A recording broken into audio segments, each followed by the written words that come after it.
This is the second work session for Wednesday, May 16, 2018 for Wicomico County Council. Second item on the agenda, the final item on the agenda is Recreation Parks and Tourism's budget. We have guests here. Good morning. Good. Thank you for pointing that out. If you could state your name and your title, please, for the public. Thank you. Steve Miller, Director for Wicomico County Recreation Parks Tourism. Pam Olin, Deputy Director for Recreation Parks and Tourism. Chuck Russo, Deputy Director, Wicomico Recreation Parks and Tourism. Thank you. Steve, I'll let you open up. Yes, sir. Thank you for having us today. I appreciate you all being here for us. We're here obviously to talk about the budget for Department of Recreation Parks, Tourism, and Civic Center. Our mission, as you know, is to focus on the quality of life of our citizens. I'd like to make just a few introductory comments about the department and our budget, and certainly would be happy to answer any questions that you have, obviously, about our budget and programs. Each year, our department runs close to about 1,000 events throughout the year that range from local, regional, and national events. That's part of the quality of life of our department, what we offer to the county. And in addition to that, we also take on a lot of projects. And this current fiscal year, FY18, has been a banner year for our department. Steve? Yes, sir. When you say department, are you mentioning all recreation Yes. parks, tourism, civic center? Yes, that includes Okay. everything, yes, sir. So this past year was a banner year for us in many ways. We led the celebration for the 150-year anniversary for the county, opened the ball fields at the Parker Athletic Complex, completed first phase of renovations at the Civic Center for modernization, replaced the roof at Purdue Stadium, and we've moved that project now to its final phase. So in addition to all the many things that happened, we made a lot of good progress on significant projects, and we want to thank the council for your support in all those projects. So Do you feel your departments offer educational opportunities? we do, in the sense of we have some environmental educational opportunities, and certainly with our camps and after-school programs. Kids Club. Kids Club. So yeah, we do at some level. Okay. Yeah. No, thank you. So looking ahead to FY19, we also have an ambitious agenda. We want major projects to move forward. Some of those include, we'd be happy to talk about these. We do want to begin moving towards development of the Pirates Wharf property. We want to begin construction this year of 2 shoreline projects, both at Roaring Point and Cove Road. Those are both long overdue, and we're going to advance those this year. We want to complete the renovations that are outlined in the 20-year lease at Purdue Stadium. That got dragged out because of state funding, but in a year from now, we should be completely done with those major improvements. All that funding now is expected to be here, and in a year from now, we should be done. And then another big initiative that we have in this year, it's not necessarily funding, and it's not reflected in this budget, but we want to look very closely at the Civic Center and the next phases at the Civic Center as to, we're completing this phase, but what is the next phase, and how do we best position the Civic Center moving forward with future renovations? So we're going to take a hard look at that over the course of the year and develop a plan, and a lot of work to be done there. But so in addition to all the other things, those are major initiatives we want to push forward. So we've provided for you, we have 3 budgets, Recreation Parks, Civic Center, Tourism, that we've presented. We've provided highlights of those budgets, and we'd certainly be glad to answer any questions that you might have about specifics or projects or anything you'd like to talk about. Cove Road, I know at one time we had problems with people parking alongside the road, neighbors complaining. What's been done down there I don't get down on that end of the county a lot to see what's going on, but It's an ongoing problem as that spot becomes more popular. There's just not much parking there, and it's an ongoing problem. What we're trying to do is to help monitor with increased patrols with our park rangers, and certainly we're going to try to work with the sheriff's office as well to help with that situation. It's a tough situation because our beachfront is just very small, and we've got, Chuck, what, 15 spots? 20? Yeah, there's not many spots to park, so people find every which way. So it's an ongoing problem. no way to expand the parking there without tearing down trees or buying land or something like that. Yeah, and we don't honestly have a lot of real estate there as it is. So, and then the private beaches are on the other side. So it's something we're aware of, but there's not a great solution at this point. So there was some talk about cabins down at Cedar Hill. Is that in the budget? It was included in the CIP, Or is it so the CIP? it is. We've asked for 105,000 in the CIP. Our priority there, regardless of what happens with cabins or no cabins, we need to replace the restroom facility there. Oh, yeah, yeah. And we don't know what that will cost, but we anticipate probably around 70,000. So whatever's left of that, we had earmarked to explore the cabin project. And now, is that in capital facility enhancement? Is that on that line, or where was that? That's actually We've got a in. lot in the budget. Yeah. That's actually in the PAYGO The PAYGO. sheet. If you look at the, I think it's Exhibit C, I Okay. think, don't quote me on that letter, but it's the exhibit that shows all of the capital projects. So Okay. it won't be in any of our operating budgets. It's Okay. in the capital line item, and it would say Cedar Hill cabins and bathroom. Okay, all right, I'll check that out. Speaking of some sort of capital request, it wasn't in the CIP, but I know there's been talk about hockey at the Civic Center, or any of the requests in this year's budget for that, or is that part of the ongoing, the looking forward at the Civic Center sort of thing? It's looking forward. Chuck, I'll let you chime in on that as far as hockey. Oh, basically, the agreement we had with the vendor that was trying to help secure has expired. Through his efforts, he was unable to attain a ownership group or a league that would make a commitment to putting a team in our facility. So right now, we're open to any franchises, whether it be hockey, indoor football, or whatever may be a fit for the community. But we're not in agreement or locked in with any one company at this point. So Okay. ongoing conversations, but there would be a lot of retrofit to the building. I think Oh, I yeah. mentioned that before Yep. and all that. So we'll deal with that as that becomes, comes up on a case-by-case basis. And, So- and there's nothing in this budget for Right. that. Yeah, so when did that agreement expire, and when did we find out that nobody was interested in having hockey at the Civic Center? The agreement expired, I think it was the end of March, End of early March. April, was the end of the year period. There was no cost to the county in Yeah, I any way, understand shape, or form. And we had corresponding conversations throughout that agreement period as to the level of effort of what the contractor was trying to do and working with different groups. He tried local ownership groups, basically a failed initiative there on 4 or 5 groups that he was able to meet with and pitch the concept to. And then he worked out regionally, and there just wasn't enough interest in our market at that time, or a league that was interested in putting a team in our market at that time, without us having the infrastructure in place. Yeah, in terms of public notification, we're actually we were waiting on a final report from him as to Okay. his findings. So we're actually in the process of crafting something to let the public know, which Okay. they may know at this moment. Well, yeah, I mean, it was certainly news to me, so, yeah, okay, Yeah, all so, right. but there's nothing in that budget. Well, it amazes me that maybe 14 years we've been talking about the need to get and the demand for an ice hockey team at the Civic Center. We couldn't get it because we didn't sell alcohol there. Then all of a sudden we sell alcohol, and then we don't get in a hockey team. Right. But was there a underlying reason? I guess they didn't think the revenues would be there enough. Did they give you any good reason to? There weren't really specifics, just the main thing to really make it, most of the leagues like to have local ownership. So I think that was a big impediment from that start, knowing that you have people locally that have skin in the game or vested in it. So I think that was the big part. And just the actual cost of owning a franchise, the operating and carrying costs are pretty high to that. You're not really in it to make a fortune. You're in it because you love that piece. And, you're excited about owning a team or that kind of thing. Well, I'm sure at some point in time, somebody looked at the numbers and didn't think the numbers were there to support their investment. If I was investing, I'd be looking at that too. So I'm sure that was part of the process as well. How was Berlin's proposed Civic Center or 6,000 seat venue? What happened to that?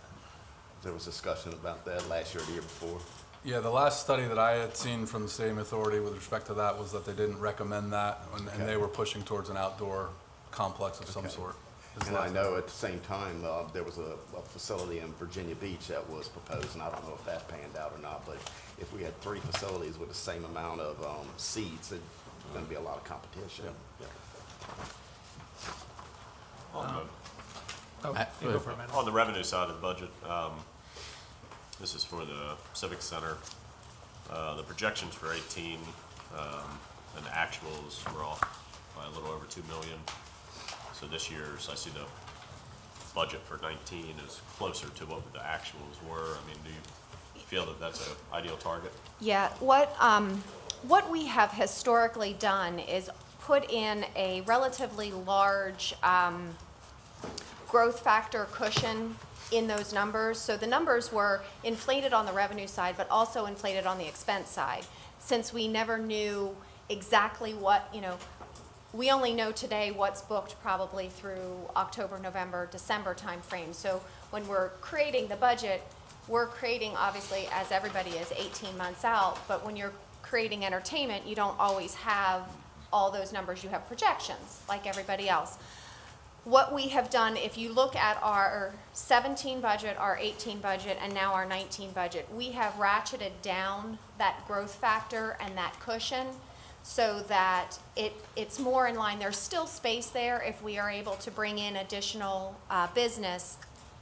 It gives us the ability to operate within our budget and still sell the building and still have that revenue and have the expense associated with it. But we felt it was more appropriate to bring it in line with where we really truly feel even a stretch year would be, because some of those numbers were just overinflated. So if you actually take a look at all 3 years, you'll see that that number has come down. We brought it down last year, and we brought it down again pretty significantly this year. And it's really on both sides. It's on the revenue side and the expense side. Those went hand in hand. But you won't be hindering yourself if you do have it. Correct. We still gave ourselves what we believe is a healthy number to allow us to book in whatever we would want to book in to the building. Mark? You had mentioned Pirates Wharf. Can you talk about what some of the plans are for that? I know people are interested in that. Sure. Where we are, our plan really there for the next probably 18 to 24 months. Over the next year, what we're going to be doing is lining up funding, and our hope is to develop a park master plan for that facility. We have program open space money came in very positively, so that would certainly be part of it. There's other state grants that we can leverage in this, and then we have been put forward by the state of Maryland. They solicited projects for a federal grant, that's a Land Water Conservation Fund, and they've put up that project forward as one of 2 projects in Maryland to apply for federal money. So our intention over this next year is to line up all those funding sources so we know what we're dealing with, develop a park master plan, and then probably start in FY20 construction, and our hope would be to have a park open in the spring of 2020. So that's if all goes well, but that would be our plan right now, is the spring of 2020.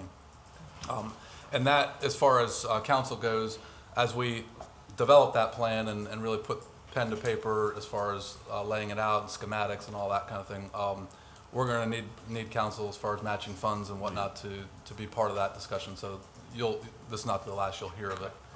And the public will have an opportunity for input. Yeah, and that would be part of that process. The only thing that's in this budget, again, on that capital listing, there's $100,000 of county money to do that project, to do probably the master plan in fiscal 19. Yeah, this budget looks like it will initiate those projects. Yes. That is something we need to consider before, I think, instead of after, because it's going to initiate both of those projects. Yes. Yes.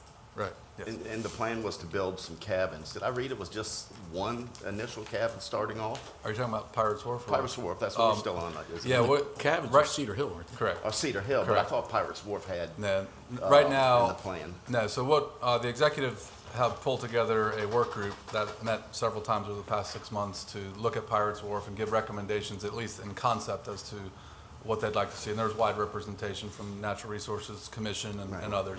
So that was not part of that discussion as far as cabins there. But initially, the executive wanted cabins out there. I think it was kicked around, but what we've proposed here is Cedar Hill as far as I that got goes. you, thank you. And kind of a random question, but someone called me up about your boat ramps being ADA compliant. Is there money, I mean, are you working on that? Is there money in the budget to do that? I mean, I'm not sure exactly what's going on with that, but, said that he was concerned that it was hard for people with disabilities to access the boat ramps, so. Yeah, we're in the process of actually updating several boat ramps, and we're going to be making them ADA compliant. with all of the ladders. We're going to transition those so that they're compliant. Okay, no, ways for people to get down to them Correct. and things like that. Has the gentleman from Kilburn got in touch with you that I sent your way? Bernie, I'm not. Well, anyway, Yeah. he's a retired gentleman. Oh. Talking about the ladders. Yes, yes. Yeah, we actually met with him on site. Yes. Yeah, we talked to him, yes. Did you say you were not doing the cabins? The cabins right now are in the CIP for Cedar Hill. I said at Pirates Wharf, that's not currently our plan. Understood. At Okay, Pirates yeah. Wharf, yes, sir. Yeah, right. I was going to ask you, two things, I guess. There were a ton of miscellaneous expenses in here, a lot, and I just wasn't so sure in trying to read the budget exactly what that encompassed. Which budget? Rec and Parks. If most of I mean, the miscellaneous expenses in Rec and Parks relate to the fact that every one of our programs has we do a small revenue and a small expense, and we track it by a project number. So if you're looking in Munis, you'll see 78110 is our kids club after-school program. Well, there's a miscellaneous expense associated with 78110. There's salaries, there's FICA, there's miscellaneous expense, and then there's a revenue. So when we're looking at it, we look at it in an Excel spreadsheet and look at it based on each individual little project to see how profitable all of our programs are. But to keep Munis simple, it isn't simple in the looking at it with a budget, but to keep Munis simple, they all have the same what's called object number, and then they have a project number at the end that specifies that, oh, it's a miscellaneous expense associated with Kids Club, or it's a miscellaneous expense associated with our summer camp program, or our- Offset by revenues? Yes, every single one of them is offset by revenues. Okay, okay.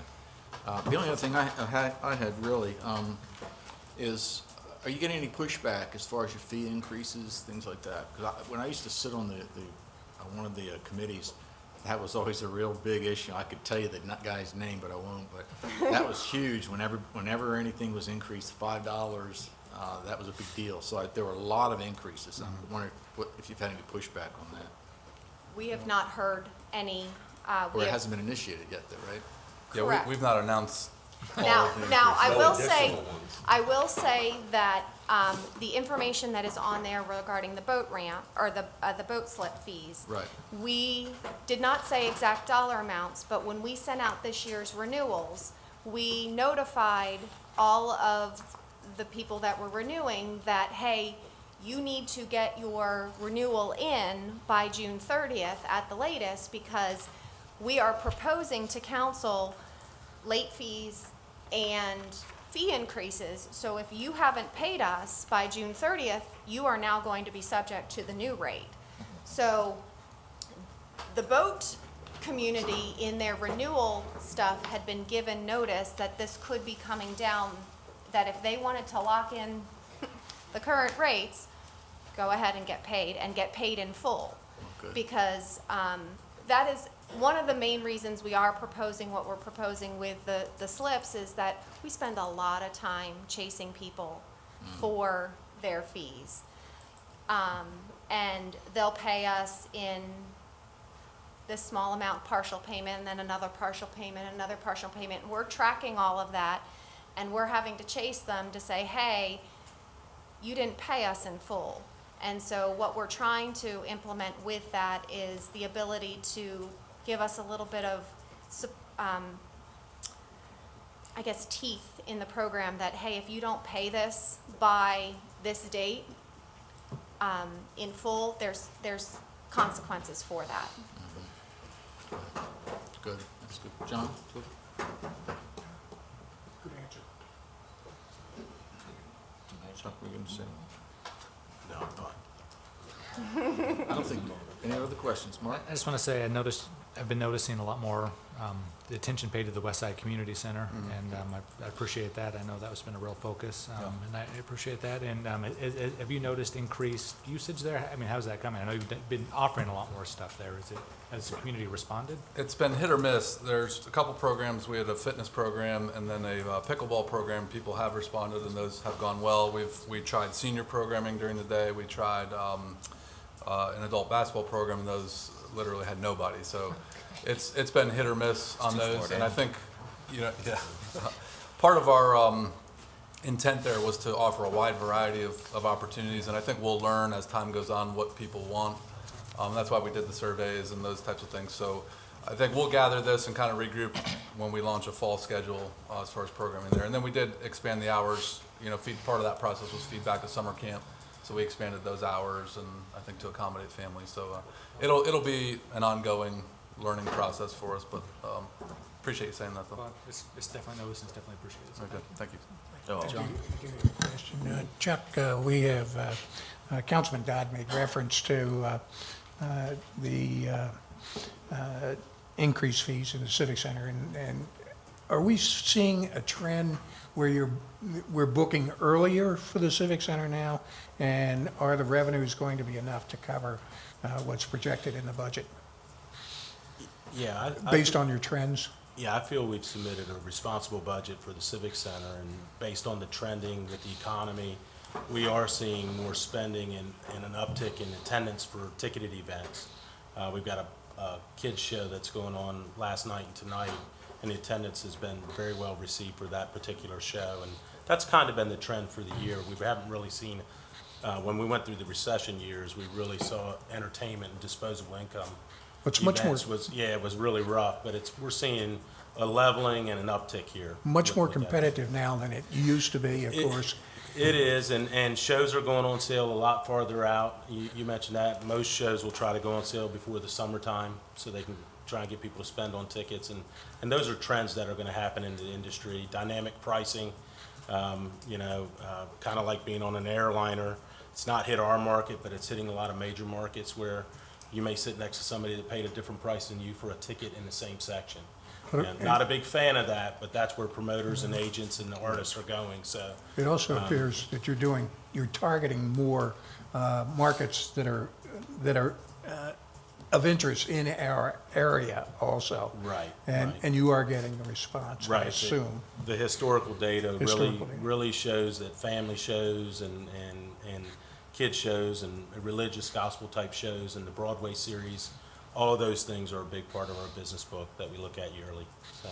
And as far as scheduling, many of the artists that put on their concerts plan their schedule for their tour a year in advance. Right. Yeah, it's not 45 or 60 days out. It is 6 months or more, a lot of time. Do you have a question over here? I want to congratulate you guys on the completion of some of the parks on the west side. They really look good. One question, I don't know if you guys can remember one time we talked about the Billie Jean Jackson Park as to opening up clearing up those trees, because a lot of people don't know it's water down there. And I don't know if we had talked about we had talked about putting canoes down there, like a training or something for those kids. I don't know if you, You're talking behind, on the lake? yeah, the- on the lake. We had looked at some of that. At this point in time, that is not one of our higher priorities. With the transition in recreation, James Simmons started as our recreation superintendent last August. He hasn't been in the job even a year yet. We've been looking kind of at all of our programs. That one has been put kind of on the back burner. It is something that we could bring back out if there's interest, but at this point in time, I haven't heard anything additional at this point in time of people wanting it. And so we're kind of focusing our environmental education at Pemberton through our summer camp program there. And so at this point in time, we weren't planning to kind of expand to another location. Okay.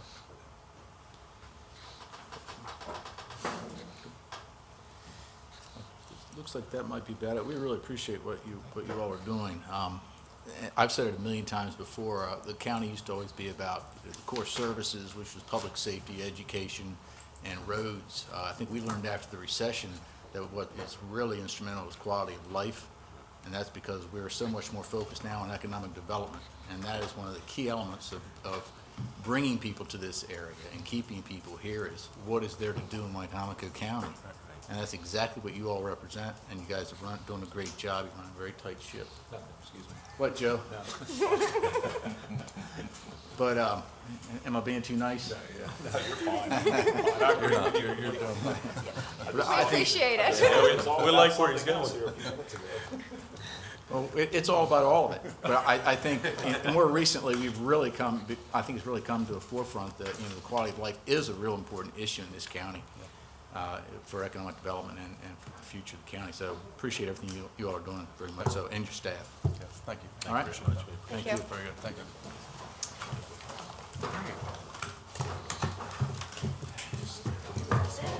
Sorry, you have it, I got lots of it.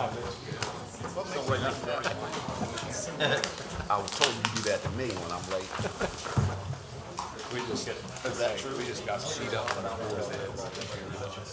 Good job. I brought up this education. Wasn't that easy? I said,